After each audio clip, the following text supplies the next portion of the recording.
Hello YouTube. Today I'm working on a 2005 BMW E46 chassis. This is a 2005 325xi. Today's task is to replace the VANOs oil line, which is leaking on this car, and the oil filter housing gasket, which is also leaking. Pretty common issue on these cars as they've aged. Thankfully, not too terrible of a job. So let's get started. First task is to unplug the mass airflow sensor and disconnect it from the air intake plumbing here so we can remove the air box. There are two 10mm bolts right here that need to be removed. So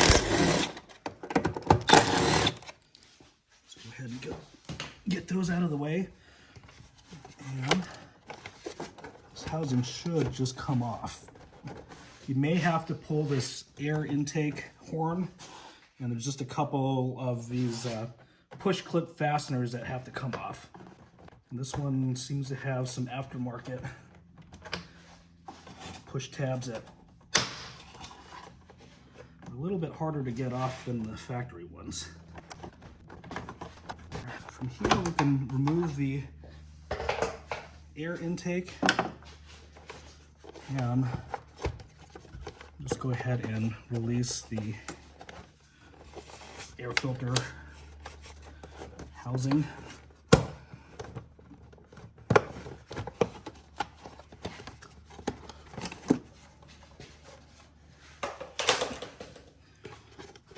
Now that we got this, there's a wire harness that needs to be released from it, and this unit should just come right out. All right, now we're going to focus on the radiator fan shroud. There's normally another one of those push fasteners that goes into this hole, and the other side's held in with a T25 screw. So we'll put that aside. Next, we'll unplug the AUC sensor. So here's the AUC sensor wiring and the radiator pusher fan. We'll just move those out of the way. So next, if you have an automatic or a vehicle, an older vehicle that has the mechanical fan, you'll need to get some tools to release it. All right, so hopefully this is a better view of what I'm doing to release this mechanical fan. So the holder, the pulley holder, just simply goes over the bolts for the pulley, like so. And then the 32mm wrench from here, you can use that to break it free, which I've already broken it free. This is just for illustration purposes. And then you just work the fan off. Thread this off of the pulley that it's on, and then release the fan shroud from there.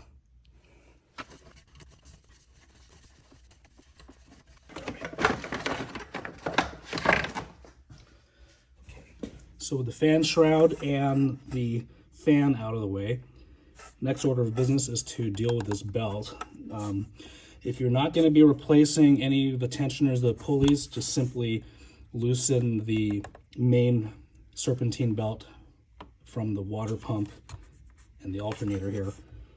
So to get access, we'll take a screwdriver or a pry tool and pry the cover off of the pulley. Once you have the cap off of the tensioner pulley, grab an 8mm Allen and stick it in the hole there and pull tension off of the belt.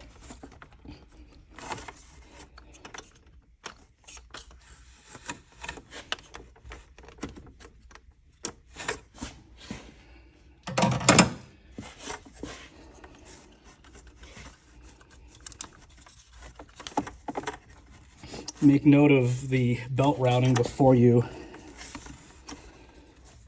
take the belt fully off. You don't have to take the belt fully off, but in this case I'll be replacing the tensioner and the idler pulleys as well. So you can see, pretty noisy. So to loosen the air conditioning belt, you'll have to get a Torx 60, and there's a slot that it goes into in the tensioner. And you have to feel it by hand.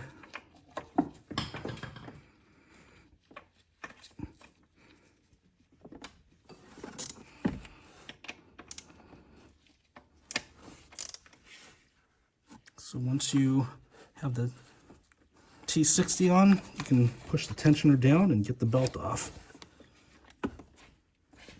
The belt, air conditioning belt comes off, and the main serpentine belt can also come off. So we are going to take the tensioner off. So we'll have to take the 8mm hex out of here from the pulley so that we can access the 13mm bolt here and here. So we'll start with the easy one.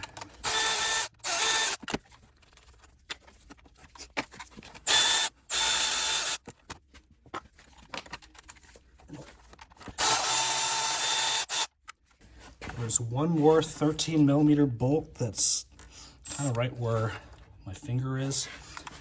Really hard to get any sort of camera in there.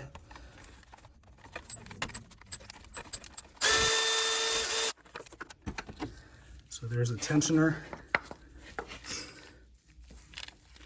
So there's the bolt that I was just referencing. Go ahead and take the 60mm off just so I can have more visibility of everything I'm doing. It's a relatively long bolt. So now we'll have to work on getting the alternator off, which is a bolt right here that we'll need to loosen. And I believe the power steering pump has to come off, or at least get loosened. Well, that's the oil filter housing. And start unplugging the alternator electrically. Before I mess with this, I'm going to unplug the battery in the trunk of the car. So this nut was a 17mm. I'll go ahead and pull it off. It's plastic. So put that aside.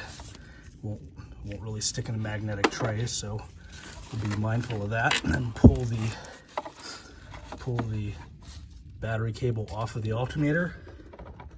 And then now we can work at getting the alternator off. So to get the alternator out, once we've got it unplugged, we've got to remove that bolt there, which is a 16mm. It's a rather long one. So there we go. And now we could work at getting the alternator out. Might need to utilize a pry bar from underneath here. Sometimes these things come out kind of hard,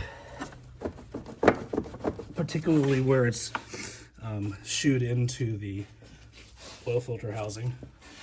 All right. Now there's some air duct work that's attached to this alternator. A lot of times you could just get it to unplug if you rotate it. It comes straight out like so. So that's the duct work I'm talking about. We're getting closer. We've got to get the power steering pump unbolted from the rest of the oil filter housing, and then we'll get to these 6 bolts here. All right, so these 2 bolts for the power steering pump are 13mm. Okay, we'll go ahead and pull those out. There may be a nut on the back side if I remember correctly. There's another bolt that kind of comes up vertically right here. I believe that's a 13mm. Yeah, that's it. So I'll go ahead and get that loose off the rest of the way and get the camera back on here in a minute. With the power steering pump loose, we can focus our efforts back up here. We can remove the 2 13mm bolts holding the reservoir, power steering reservoir to the oil filter housing, and then we can break the cap loose for the oil filter housing, 36mm. So by breaking this loose and breaking the seal to it, it allows any oil that's in here to drain into the engine block before you pull the housing off of the engine.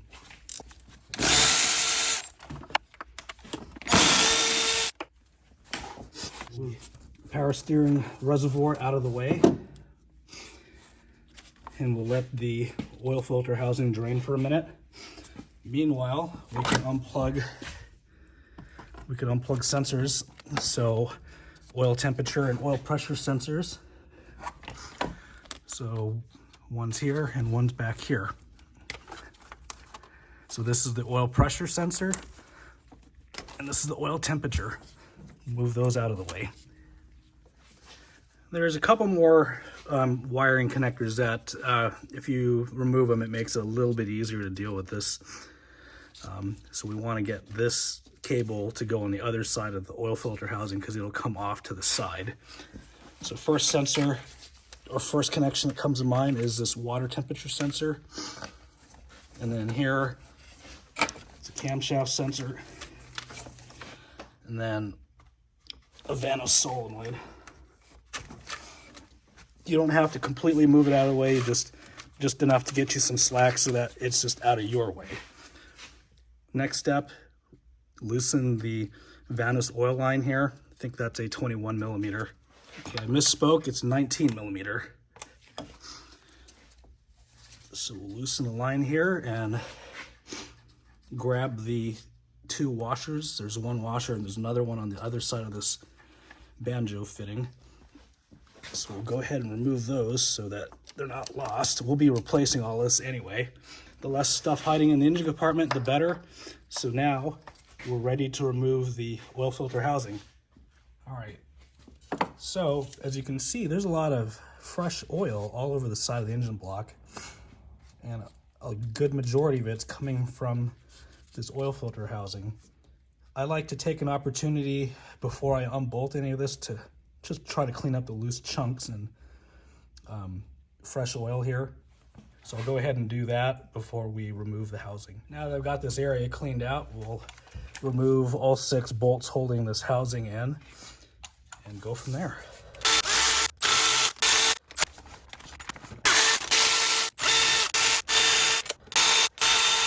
So that should be sufficient. Now keep track of the length of the bolts here. They're all a little bit different size. So the 2 middle ones are this size. The bottom one towards the rear of the car is a little bit shorter. The one at the top left is a long one. The one at the top right is another shorter one, like the bottom corner. And then lastly, this one here, I think is a short one too.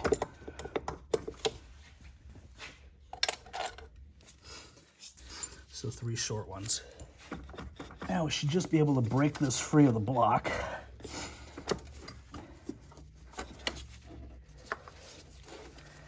And pull it out.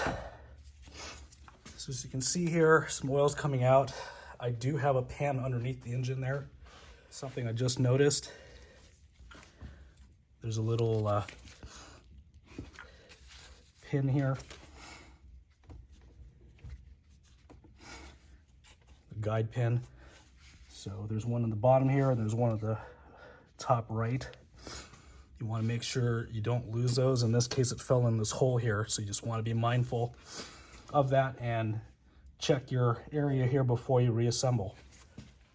So we've got the filter housing here on the bench, and the reason why these things leak is over time the rubber gasket that's in here, or the rubber seal, O-ring, whatever you want to call it, loses its elasticity. It becomes stiff, more plastic-like. So I'm going to try picking it out here. Usually these things come out feeling like plastic. Just really, you know, over time, heat, oil exposure. So you can see there, this is supposed to be like a soft rubber. And it's coming out of here hard.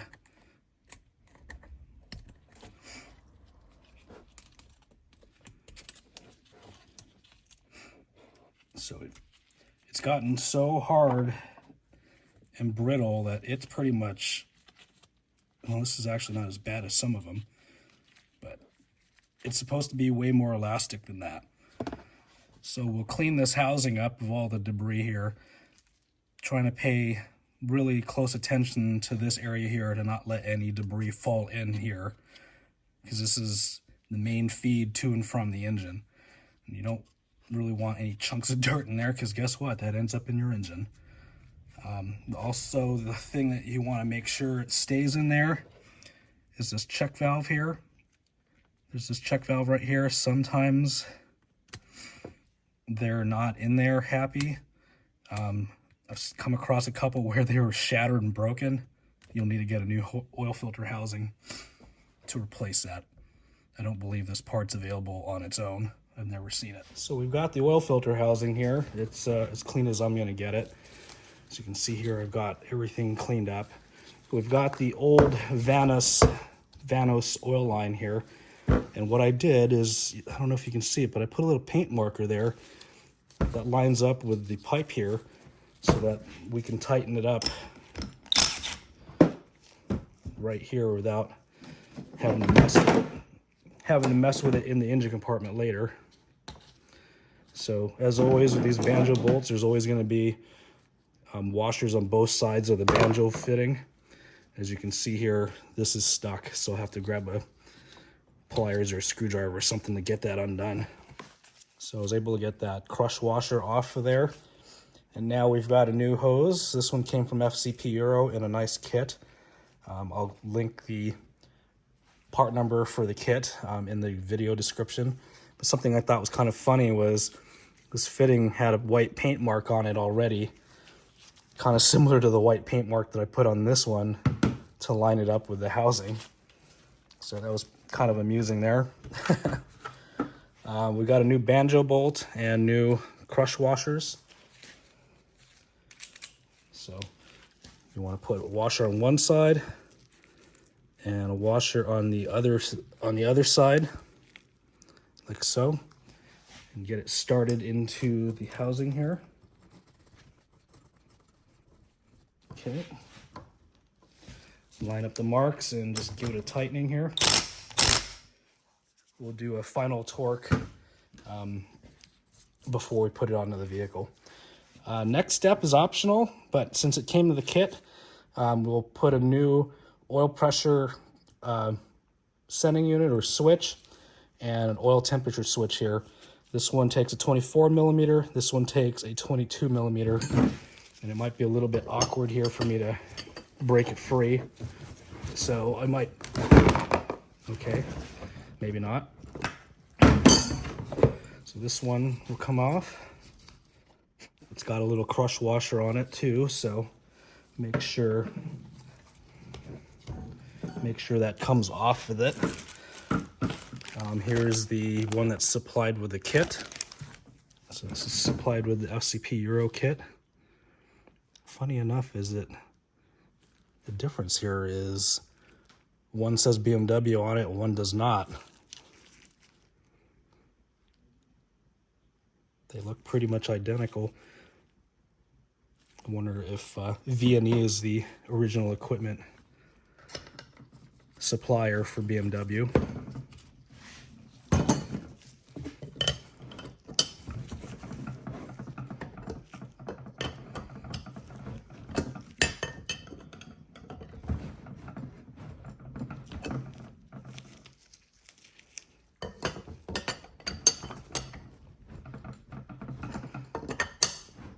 It's only going into aluminum, so you don't want to go too tight, just snug.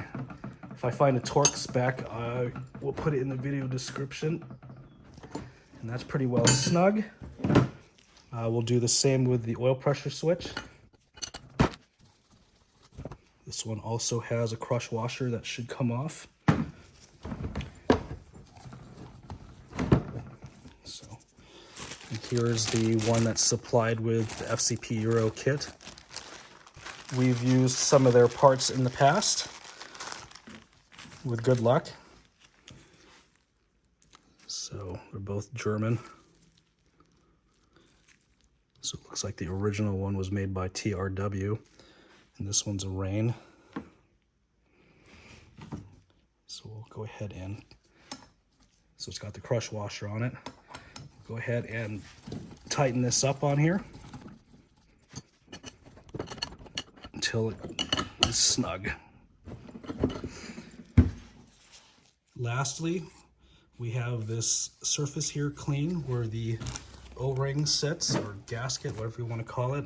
Here's the one that's supplied by the FCP Euro kit. Go ahead and put that on, just match it up. I usually start from the center and work my way outward. And you can see little pinch points here where the filter housing is supposed to retain the gasket. Last thing I'll mention is FCP Euro kit comes with bolts as well. So we'll be using new bolts when we put it on the engine. We are back at the car, and as you can see, I cleaned the area up a little bit. And I taped up the hole here. So we'll go ahead and peel this off so that we can put the oil filter housing back on. Something I will note is you want to make sure to blow out all of these holes where the bolts go in. You don't want to have any oil in there as you're tightening the bolts. If there's any sort of oil in there, that'll cause like a hydraulic lock situation. And if you continue to tighten the bolt, it'll cause basically the engine block to crack. So definitely a big no-no. You definitely want to make sure those holes are blown out, all 6 of those. As I noted earlier, you want to make sure that these locating pins are in place in these 2 corners. Sometimes when you pull the housing off, these locating dowels come off with the housing like it did earlier in the video. So just make sure those are in place before you start setting the oil filter housing on the block. So here we go. I went ahead and put a little bit of silicone grease on the O-ring too. So we'll just carefully get it in place.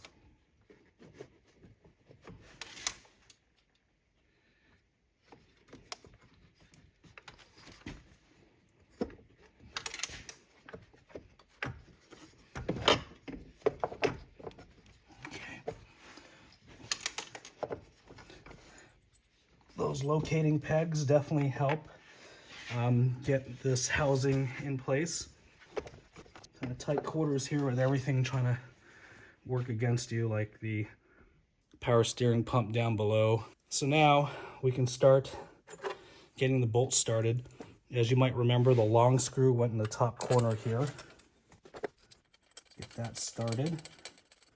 The middle-sized bolts go in the middle.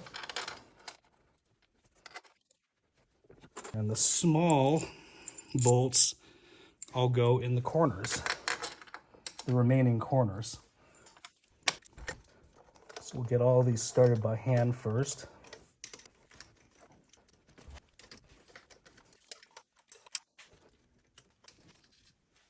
So once these are snugged up by hand, we'll want to go in a circular motion, kind of like doing a cylinder head, and tighten these up to 22 Newton meters or 16 foot-pounds. So I usually start from the center, here, here, here, here, here, and here, and then start again until we have the torque set. I'll still go in smaller increments here.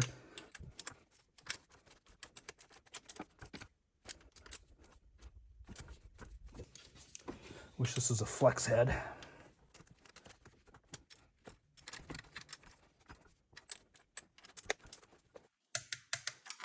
Okay, we're starting to get to torque now. So start over, start from the middle and work our way out.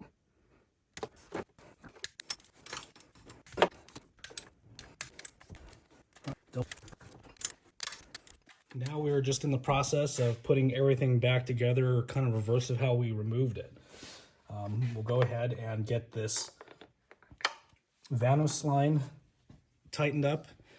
So I've already cleaned the housing here on the head. Put the banjo bolt with a washer through the banjo bolt, and then the other washer on the other side of the banjo bolt. Get this started by hand. Don't want to cross thread it. So 19 millimeter. I don't know what the torque spec is off the top of my head, but want to just make sure we don't over tighten it. All right, so I've got this here so that the hose doesn't twist and end up touching the cylinder head. Kind of a pet peeve of mine when people allow that to happen. So that's snug. Now we can work on putting the connectors back on for the oil temperature and oil pressure. The one with a single pin is for the oil pressure, so that's one way to identify which one's which. Plus the cable length. Won't allow these to get swapped anyway. The cables are just the right length. We're going to try to get this power steering pump back on. Get it all mounted up. Got the shorter of the two long bolts goes towards the engine, or center of the vehicle. And then the longer of the two is over here.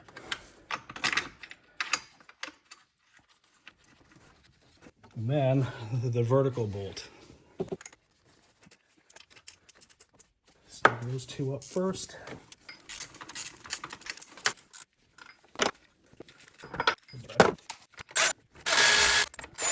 Okay, snug her up.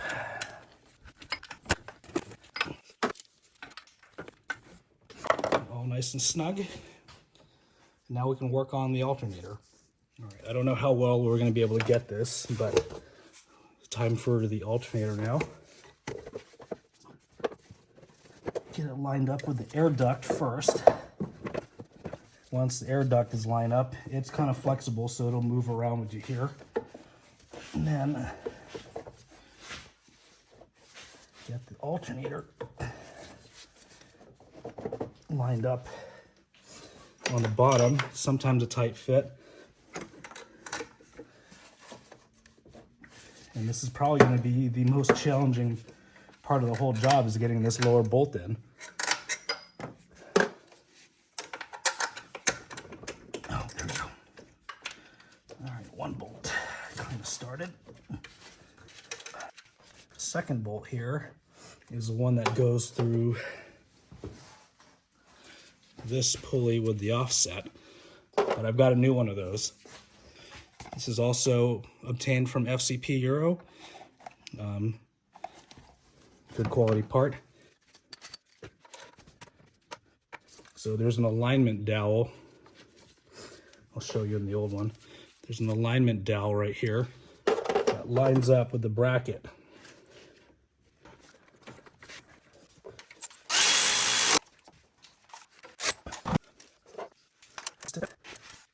Tighten that one to spec. I believe it's the same 22 Newton meters as the oil filter housing bolts, but I'll double check. Now time for the tensioner. I've got a new one of these as well. Also from FCP Euro.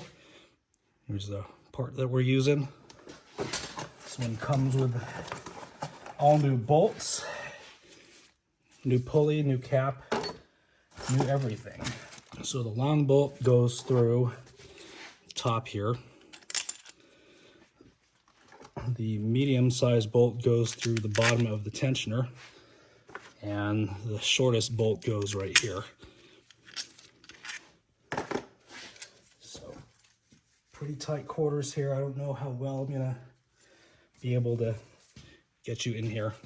All right, so I'm starting with the bottommost bolt, the one that's on the bottom of the hydraulic tensioner. Then moving on to this guy.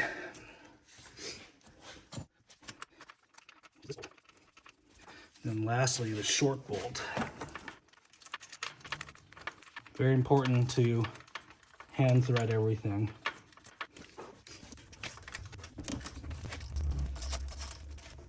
Okay, tighten the spec. I think it's 22 Newton meters. So now we've got a pulley. It's actually not an 8mm, it's a Torx. So the way this goes together, so you have this special washer here, dust shield more like, goes there, and the bolt goes through that side.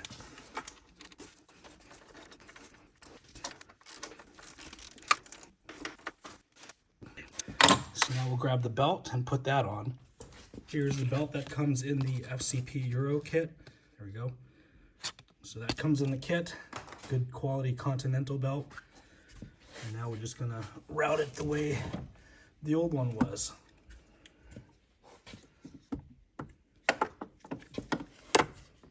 Let's see if I can do it with you guys in my way. All right, I don't know where we were when the camera died, but I think it was in the process of getting this belt on. All right, let's see if we can get it on and do it without this camera dying too.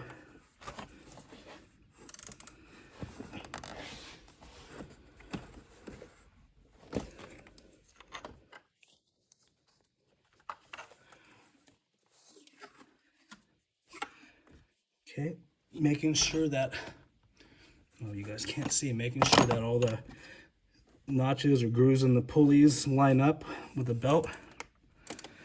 Ooh. And voila, we've got the belt on.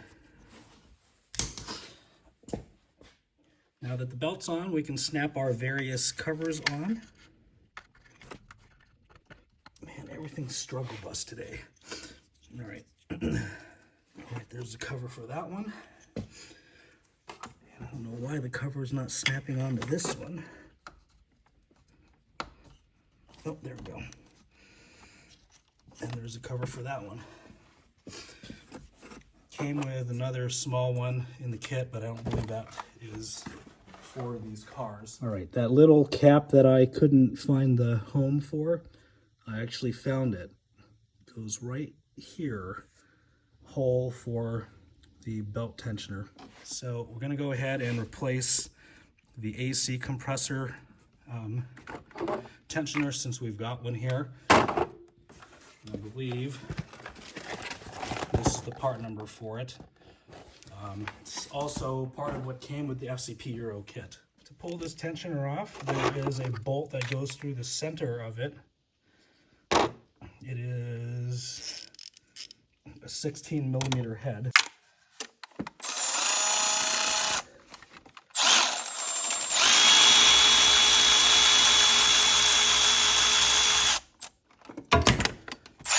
There's the old one. The FCP Euro kit came with a new one and a bolt. So it's just a matter of putting it back in. There is this that goes into a notch on the block that you can't see from here. But believe me, it's there. Okay, and we're lined into the notch. Okay. All right. Torque specs will be in the video description.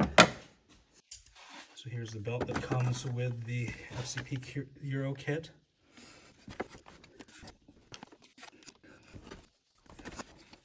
Once we are fully in the grooves, we can go ahead and pull the grenade pin from the tensioner,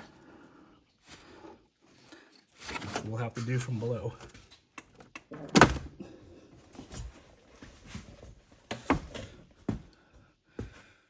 With serpentine belt back on, it's just a matter of putting everything else back on. Let's plug in the alternator. Okay, here's a connection for the regulator.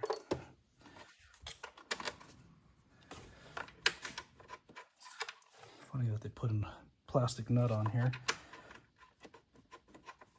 I guess for those who don't, to protect those who don't unplug batteries, I guess.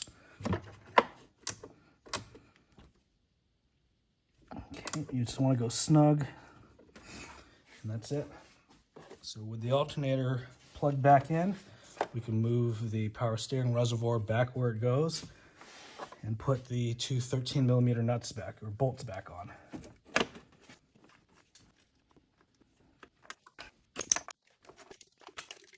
It's the part that always seems to take so much longer is the putback.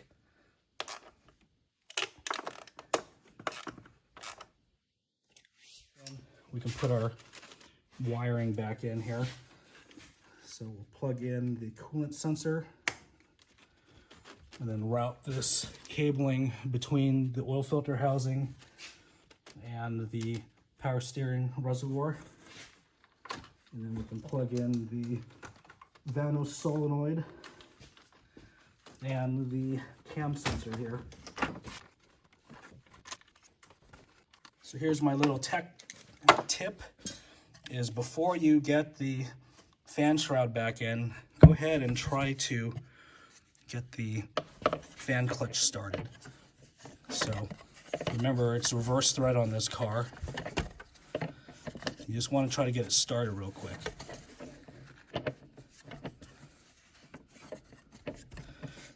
Just get to the point where the nut grabs a thread.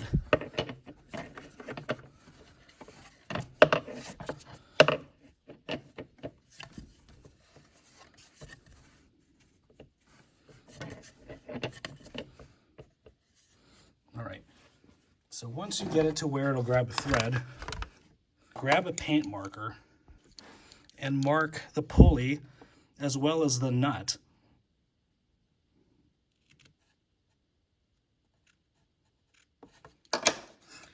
What this will do is make it easier for you to get this fan started, threaded on, when you have the fan shroud in the way. So we'll go ahead and move it clockwise again, get it to turn off. And now we'll put the fan and the fan shroud in at the same time. All right, so this fan shroud goes back in.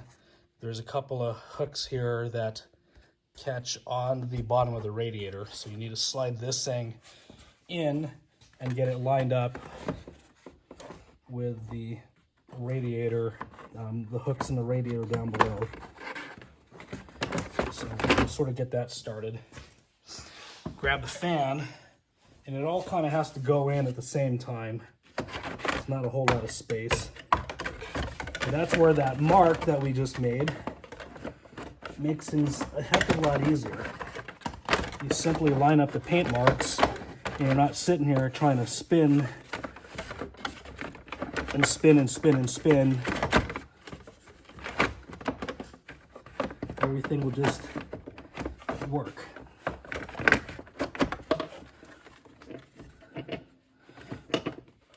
Line up the paint mark and then get your fan on.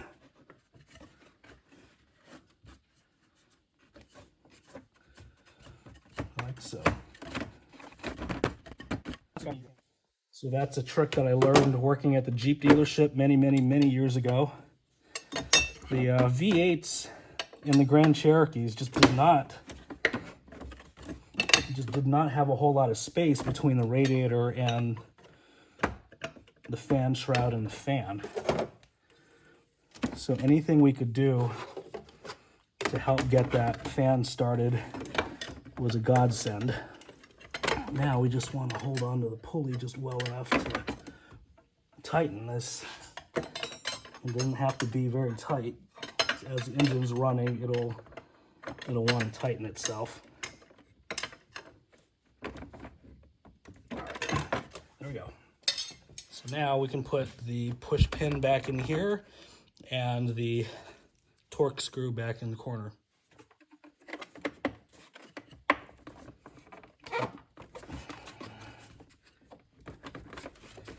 I don't have the factory push pin, but I've got a generic one that'll hold better than what wasn't there before.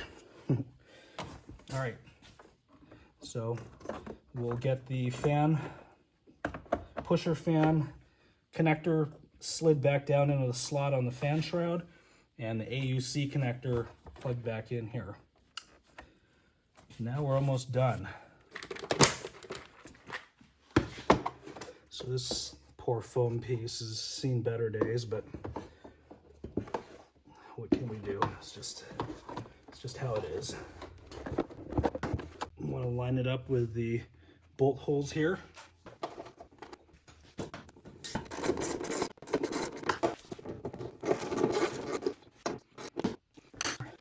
Let's not forget about this wiring that hooks into the back of the box there. We'll take our rag out of here, put the upper half of the air box back in, get it lined up with the air intake hose, and snap fit all of the fasteners for the air filter. Let's not forget this one in the corner that's often forgotten. Plug the mass airflow sensor back in. And now we just have to put this front piece in and the oil filter.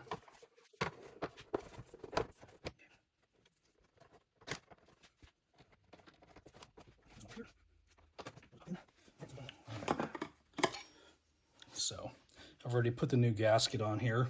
Just gonna slide in a cheap aftermarket filter because I'm gonna change the oil and everything pretty much just a couple of hours or minutes after I start this thing back up and make sure that everything's done correctly.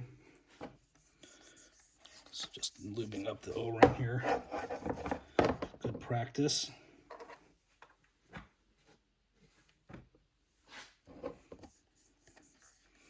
Just want to give it some lubrication so that, and then the ones on the other end here too. Torque this guy down to 25 Newton meters. All right, so now we'll clear the engine compartment, make sure all of our tools are accounted for. Check the engine oil, make sure there's a sufficient level of oil, which I'm pretty sure there was when I checked it before pulling the vehicle in. It was full. Dirty, but full. So we'll start it up and look very closely for leaks.